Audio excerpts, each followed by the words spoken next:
Bien, c'est avec beaucoup d'émotion que je me trouve aujourd'hui sur le site de l'ambassade de France à Damas, au pied du drapeau qui a été hissé il y a quelques semaines après 13 ans d'absence. Nous avons quitté cette emprise il y a 13 ans, du fait de la dégradation des conditions de sécurité à Damas provoquée par la répression sanglante par le régime criminel de Bachar al-Assad de la révolution de 2011. Pendant 13 ans, la France a continué de soutenir le peuple syrien tout en condamnant fermement les agissements et les exactions du régime de Bachar al-Assad. Ce soutien il s'est manifesté depuis notre poste à Beyrouth, au travers des coopérations que nous avons cultivées avec l'œuvre d'Orient ou encore avec les étudiants syriens en exil. C'est aussi l'aide humanitaire que la France a veillé à apporter au peuple syrien qui était opprimé par le régime de Bachar al-Assad. Il y a encore quelques semaines de cela, il n'y avait ici à Damas et pour les Syriennes et les Syriens aucune perspective.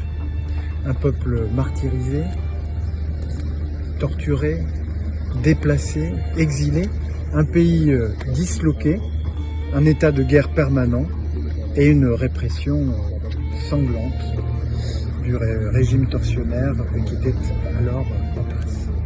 Et il y a un peu moins d'un mois, un nouvel espoir s'est levé grâce à la mobilisation des Syriennes et des Syriens.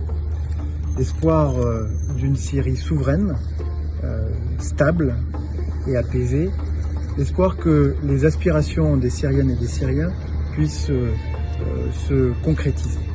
C'est un espoir réel, mais c'est un espoir fragile. Et la France se tient aujourd'hui plus que jamais aux côtés des Syriennes et des Syriens pour concrétiser cet espoir. C'est pourquoi le 17 décembre dernier, j'ai envoyé ici une première mission qui a repris possession des lieux, qui a noué les premiers contacts avec les représentants des communautés syriennes que nous n'avons jamais cessé de soutenir.